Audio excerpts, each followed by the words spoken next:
पत्नी सोनिया और बेटी संध्या के साथ रहा करता था। विकास एक बहुत बड़ी फैक्ट्री का मालिक था और साथ ही साथ विकास की बाहर शहर में भी कई फैक्ट्रियां चल रही थी, जबकि विकास की पत्नी यानी कि सोनिया गांव के पास वाले कॉलेज में प्रोफेसर थी। दोनों पति पत्नी के पास धन दौलत की कोई कमी नहीं थी, जिस कारण वह अपनी बेटी संध्या को एक राजकुमारी की तरह रखते थे। विकास संध्या के बोलने से पहले ही उसकी सभी जरूरतों को पूरा कर दिया करता था। दोनों पति पत्नी अपने काम में बिजी होने के कारण संध्या को ज्यादा समय नहीं दे पाते थे। संध्या एक बड़े प्राइवेट इंटरनेशनल स्कूल में जाया करती थी। संध्या को अपने पिताजी के पैसों का बहुत घमंड था और वो अपनी क्लास के बच्चों को सदैव अपनी शान और शौकत दिखाया करती थी। संध्या पढ़ने लिखने में ज्यादा तेज नहीं थी, परंतु उसके इतने अमीर होने के कारण क्लास के सभी बच्चे उसके साथ खेला करते थे। यहाँ दूसरी तरफ संध्या की क्लास में ही एक गरीब लड़की रहती थी, जिसका नाम था राखी।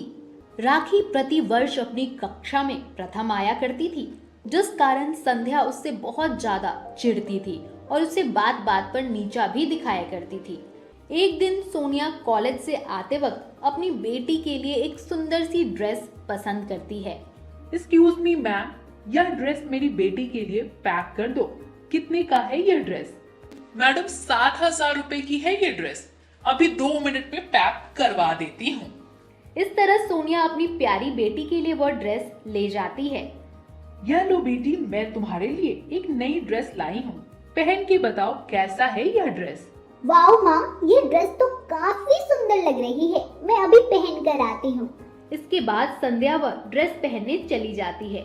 ड्रेस को पहनते के साथ ही संध्या देखती है कि वो तो बहुत ही खूबसूरत और आकर्षक लग रही है।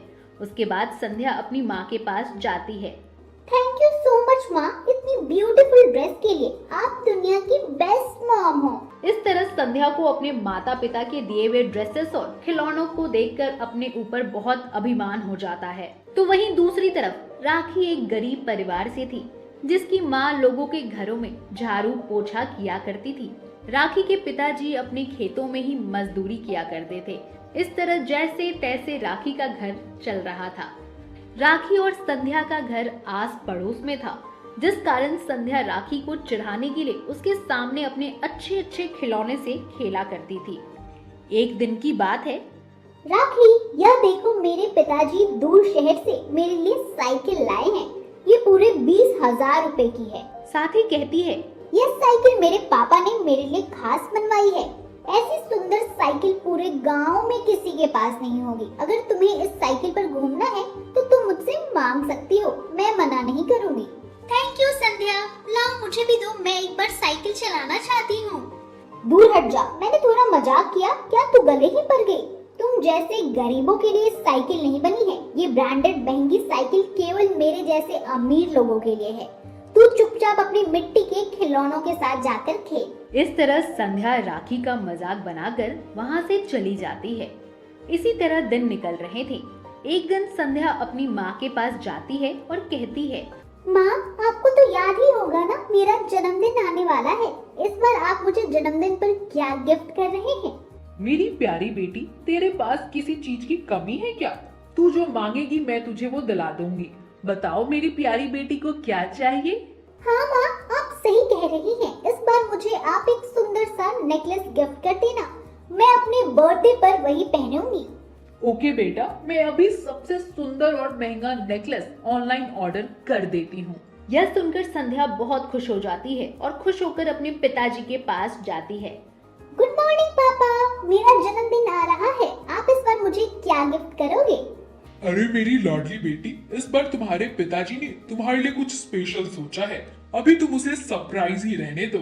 ओके पापा, अब तो मुझसे अपने जन्मदिन का इंतजार ही नहीं हो रहा है। इस तरह अब संध्या से उसके बर्थडे का इंतजार नहीं हो रहा था और वह मन ही मन अपने बर्थडे की प्लानिंग कर रही होती है। संध्या और राखी का बर्थडे एक ही दिन था।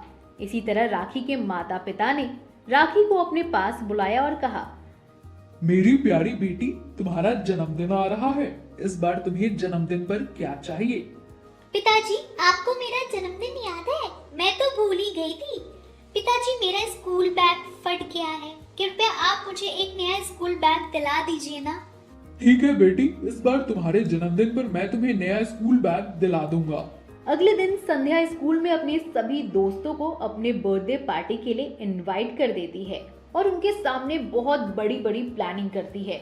क्लास के सभी बच्चों, आप सभी मेरे बर्थडे पर इनवाइटेड हैं। मेरे पिताजी ने इस बार मेरे बर्थडे पर मेरे लिए खास इंतजाम किया है, परंतु हाँ, आप सभी को मेरे बर्थडे पर अच्छे अच्छे लहंगे पहनकर आना होगा।